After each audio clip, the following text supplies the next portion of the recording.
What is up?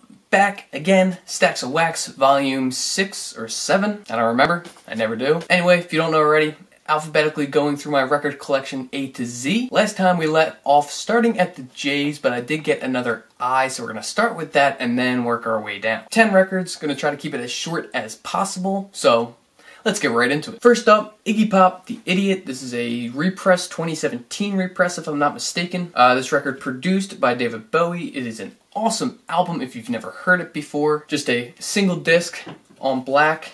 You got, what do you got in here? Sister Midnight is an awesome song. China Girl, fantastic.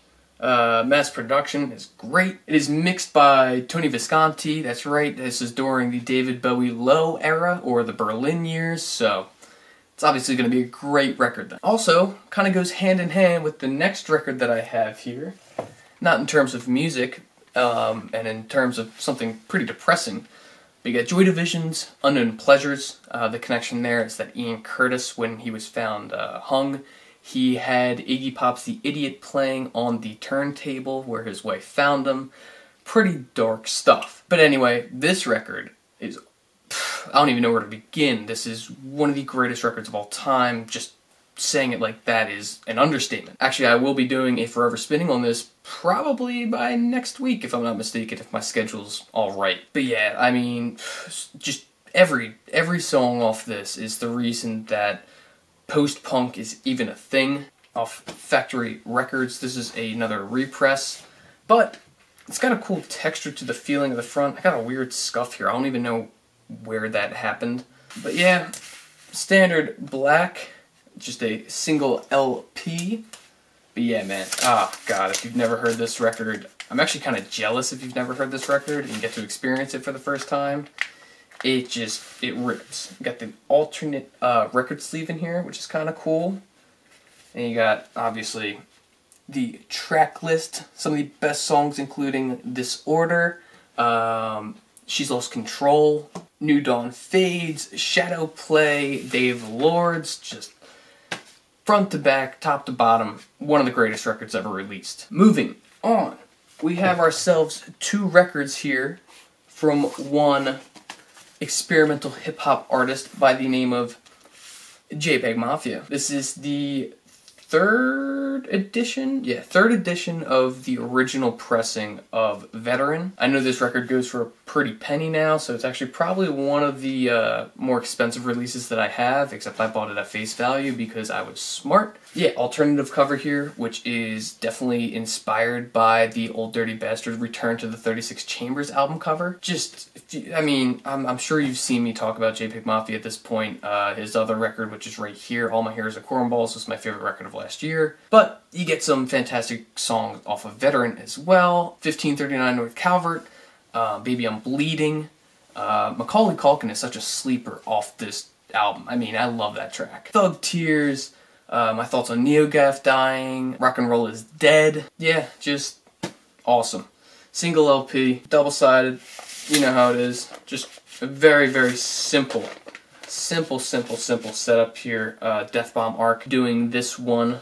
I believe it's my only Death Bomb Arc official release on vinyl. Like, through them and not through, like, Sub Pop, because I have that with, like, clipping or whatever. And then you got All My Hair Is Cornballs here. This is also an alternative cover, although I believe this is the only cover for the vinyl release. I don't think I've seen one with the actual cover that's on, like, you know, all the streaming services and stuff like that. This one, however, double LP. Unfortunately, not a gatefold, just the single sleeve. This album just looks awesome. Best songs: Jesus Forgive Me, I Am a Thought, Grimy Waifu, Keenan vs. Kel, Beta Male Strategies, Free the Frail, Brone. Awesome punk song. I never thought I'd hear that on a Peggy record, but here we are. Great record. If you haven't checked this out yet, I highly recommend this one. Also, if you're looking to get this, I would buy it now because I think there are very few copies left, and I can guarantee you the same thing that happened to Veteran, where that's worth like $150 now, is going to happen to this, so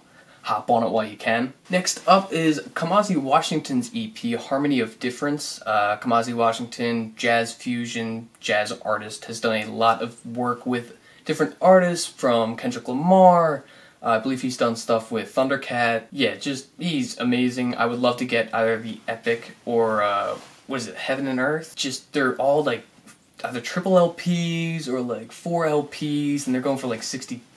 I'm content with just having this as far as a physical copy, because this does have 5 or 6 songs, and it still sounds great, and I don't have to worry about flipping it a million times. I know, I'm lazy. Yeah, it's also really cheap. I think I got this for like $15 or something like that. So, just single LP. Yeah, it is 6 tracks total. Truth being the B-side, which is easily the best track off the entire EP. Kamasi Washington, if you've never heard of him, go check him out. You're missing out. Next up, you know this guy already, I think. If you don't, where have you been?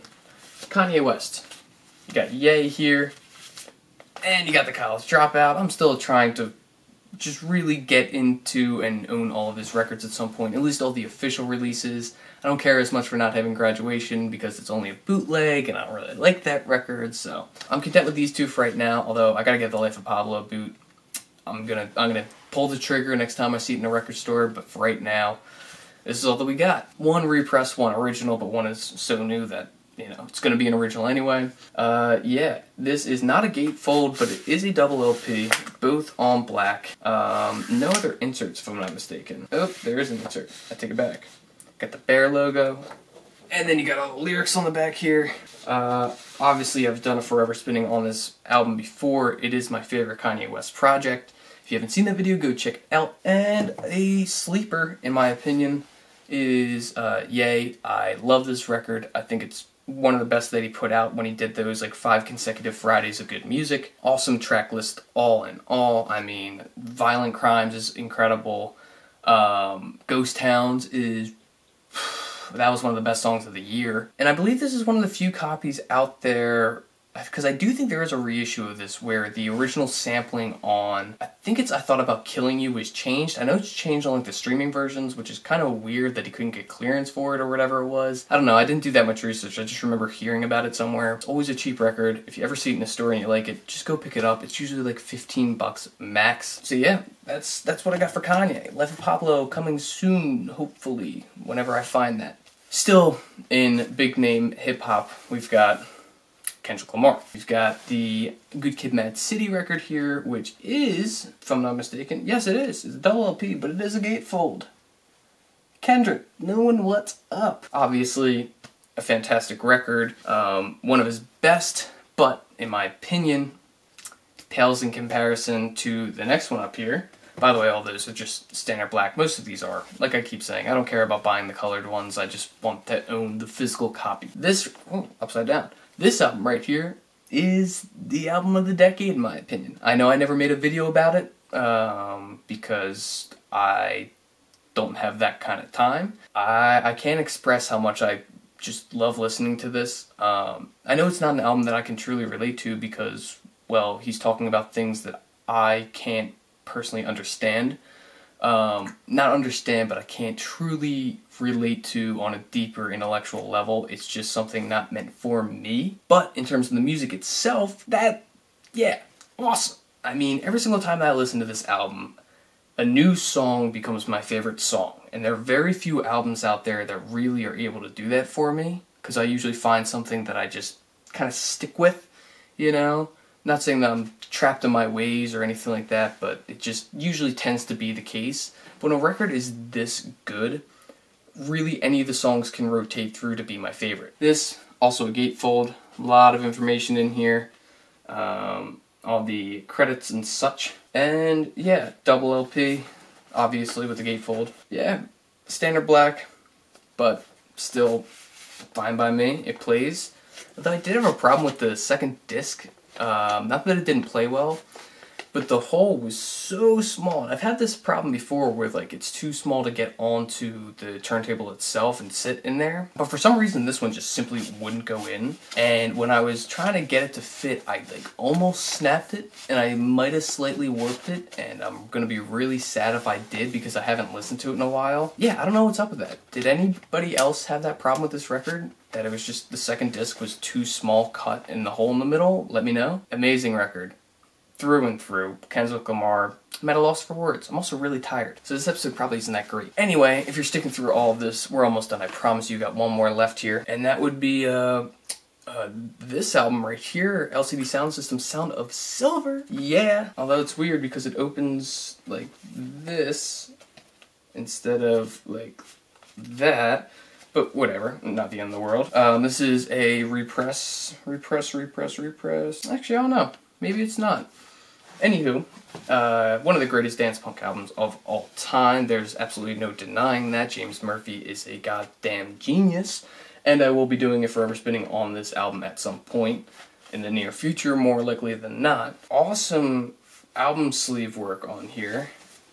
Looks fantastic. Really following with the themes of like this crystallized silver color, obviously Sound of Silver. Awesome decals in the middle here in the gatefold. And even on disc 2 you get some awesome artwork. Most of which, on the other side, are lyrics, but still pretty to the eye, and I like it. Got on the back here the track list. Just every single song off this is amazing. Someone Great being probably one of the greatest songs of all time in my opinion, but yeah, awesome. So that's all that I got this time on Stacks of Wax. I'm sure I'll be back next time a little bit more energetic, but just plugging through and making videos and working, and I'm getting tired, but shit, man, you just gotta keep going. That's that, unfortunately, that Mamba mentality, as they would say right now. So that's all that I got. Until I see you next time, go check out one of these records if you've never heard of them, but I'd be pretty damn surprised if you haven't, because they're all pretty well-known records. I gotta admit, this was kind of not much of a flex on this one, but whatever. Anyway, I will see you next time for 10 more records, still going alphabetically. We're just hitting the L's, so really got a long way to go, and then I got a backlist of all the new ones that I got, yada yada yada. Alright, well, that is all. Until I see you next time, happy listening. Peace!